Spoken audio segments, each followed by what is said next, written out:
Assalamualaikum warahmatullahi wabarakatuh. Perkenalkan, nama saya Nurul Afif Hanifah. Saya mahasiswi Universitas Mercu Buana, jurusan Teknik Informatika. Kali ini saya akan menjelaskan materi tentang Ethernet switching. Next. Yang pertama adalah Ethernet encapsulation. Ethernet adalah salah satu dari dua teknologi LAN yang digunakan saat ini. Dengan yang lainnya adalah linear kabel atau yang biasa dikenal dengan WLAN atau wireless LAN. Ethernet menggunakan komunikasi kabel termasuk twisted pair, fiber optik, dan kabel koaksial.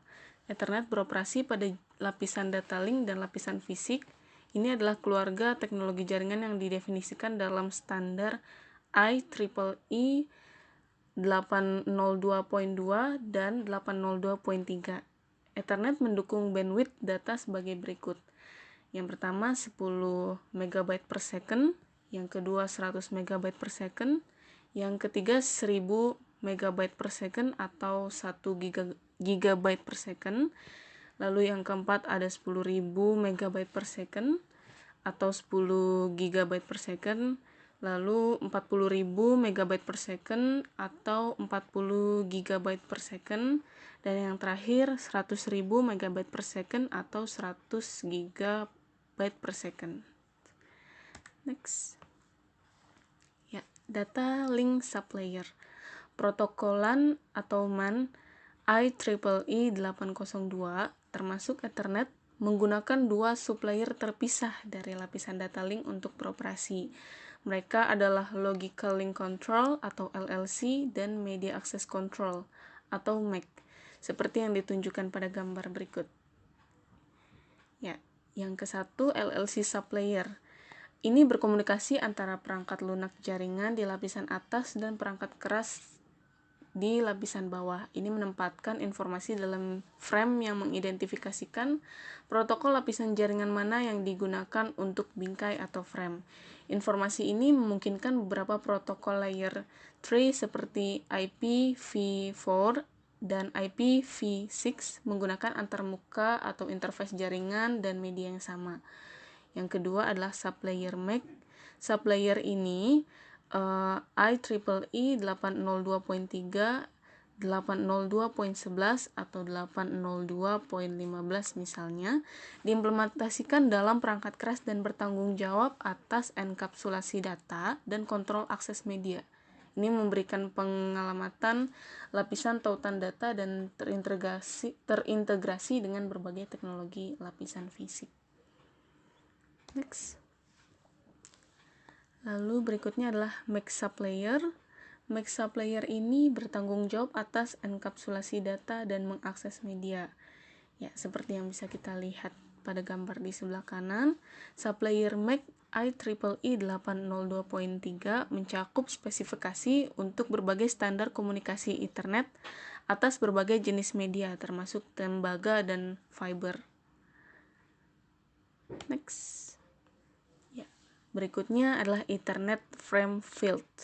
Ukuran frame Ethernet minimum adalah 64 byte dan maksimum adalah 1518 byte. Ini termasuk semua byte dari bidang alamat MAC tujuan melalui bidang frame check sequence atau FCS. Bidang preamble field tidak termasuk saat menggambarkan ukuran frame.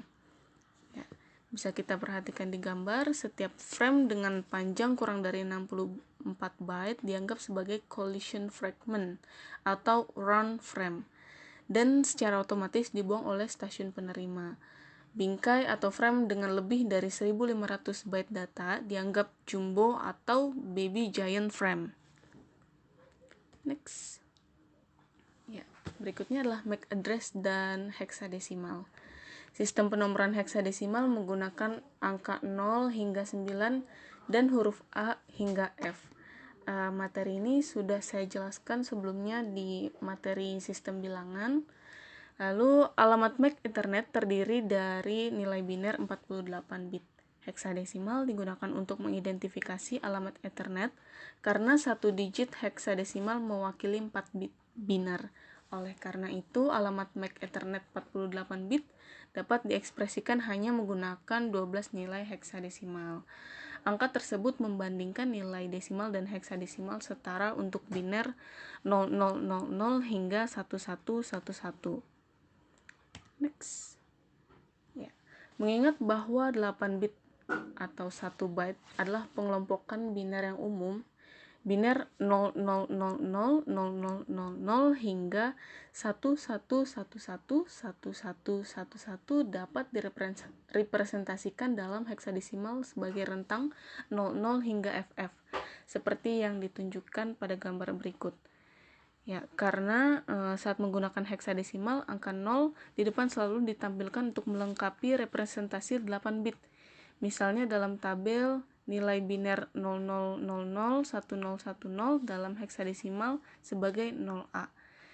Ya, di sini Anda mungkin harus mengkonversi antara nilai desimal dan heksadesimal. Jika konversi itu diperlukan, konversikan nilai desimal atau heksadesimal menjadi biner terlebih dahulu. Lalu baru konversi nilai biner menjadi desimal atau heksadesimal sesuai keperluan. Next.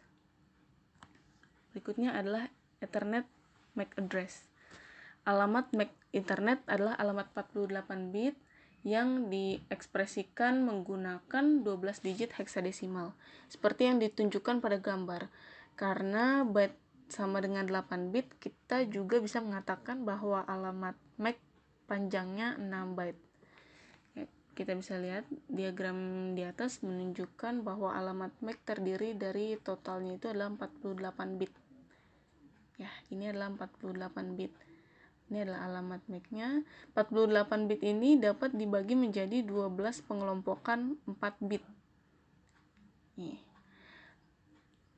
Lalu setelah itu atau 12 digit heksadesimal. Bisa kita lihat di sini 48 bits ini dapat dikelompokkan menjadi 12 heksadesimal. Lalu setelah itu 48 bit setara dengan 6 byte. Next.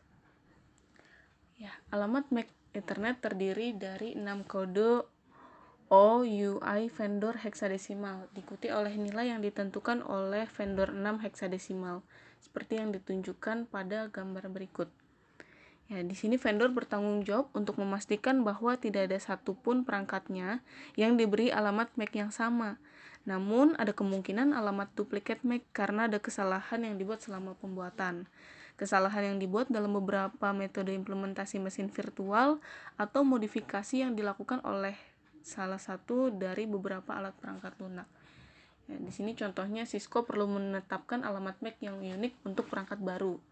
IEEE telah menetapkan OUI untuk 00-60-2F dari Cisco. Cisco kemudian mengkonfigurasi perangkat dengan kode vendor unik seperti 3A-07-BC. Oleh karena itu, alamat MAC Ethernet perangkat itu adalah 00-60-2F-3A-07-BC. Next. Ya, yang berikutnya adalah frame processing.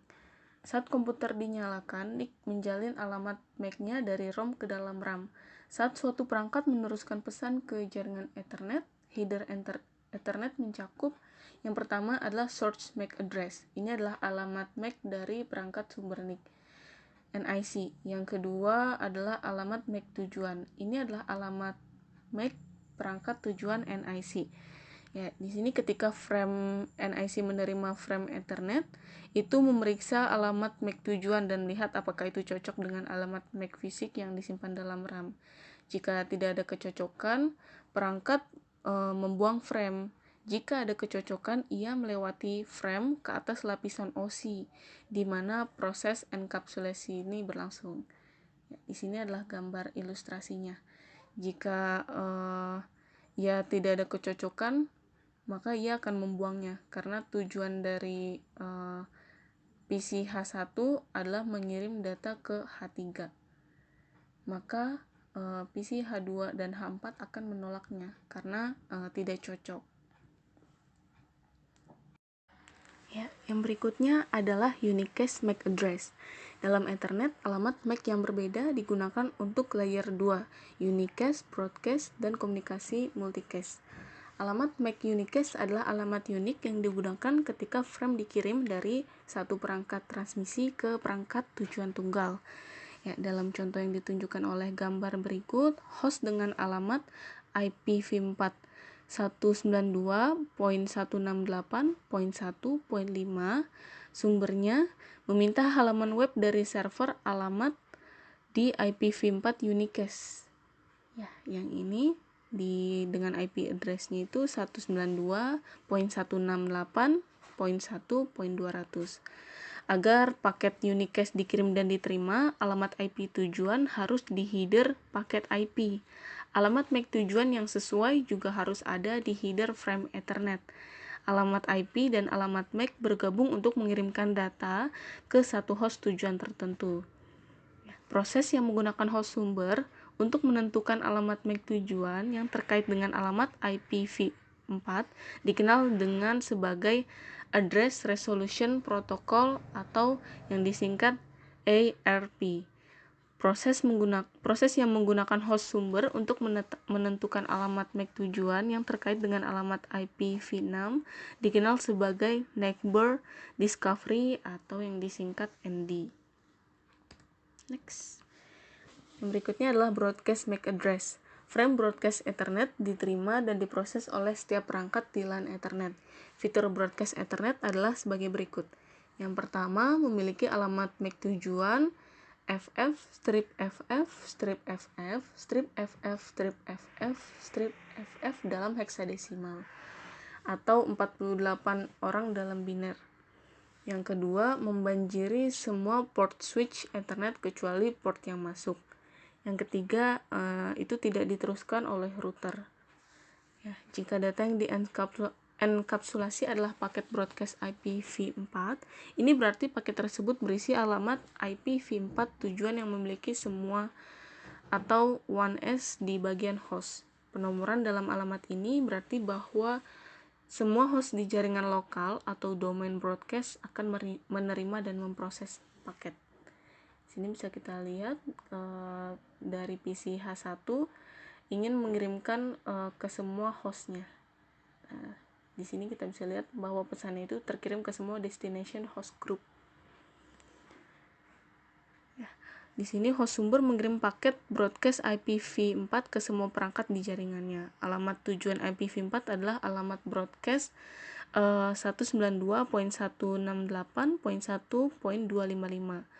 Ketika paket broadcast IPv4 dienkapsulasi dalam frame Ethernet, alamat tujuan adalah alamat MAC broadcast yang ini dalam heksadesimal atau 48 paket biner. Next. Lalu berikutnya adalah multicast MAC address. Frame multicast Ethernet diterima dan diproses oleh sekelompok perangkat pada LAN Ethernet yang termasuk dalam grup multicast yang sama. Fitur-fitur multicast Ethernet adalah sebagai berikut. Yang pertama, ada alamat MAC tujuan 01/00/5E ketika data yang dienkapsulasi adalah paket multicast IPv4 dan alamat MAC tujuan 33/33. Ketika data yang dienkapsulasi adalah paket multicast IPv6. Yang kedua, ada alamat MAC tujuan multicast lain yang dicadangkan ketika data yang dienkapsulasi bukan IP, seperti Spanning Tree Protocol atau STP dan Link Layer Discovery Protocol atau LLDP. Yang ketiga, itu membanjiri semua port switch Ethernet kecuali port masuk, kecuali switch dikonfigurasi untuk multicast snooping. Ini tidak diteruskan oleh router, kecuali router dikonfigurasi untuk merutekan paket multicast. Ya, yang berikutnya adalah MAC address tabel. Switch Ethernet memeriksa tabel alamat MAC-nya untuk membuat keputusan penerusan untuk setiap frame. Tidak seperti hub Ethernet lama yang mengulang bit keluar semua port kecuali port yang masuk. Pada gambar, saklar 4 port baru dinyalakan. Tabel menunjukkan tabel alamat MAC yang belum mempelajari alamat MAC untuk 4 PC yang terpasang. Next. Ya, Filtering frame. Ketika sebuah saklar menerima frame dari perangkat yang berbeda, ia dapat mengisi tabel alamat MAC-nya dengan memeriksa alamat MAC sumber dari setiap frame. Ketika tabel alamat MAC pada saklar berisi alamat MAC tujuan, ia dapat memfilter frame dan meneruskan satu port. Ya, gambar yang pertama ini adalah gambar PCD to switch. Pada gambar kedua ini ada dari switch to PCA. Dan ini gambar yang terakhir adalah PCA to switch lalu to switch PCD. Ini adalah gambar dari filtering frames-nya.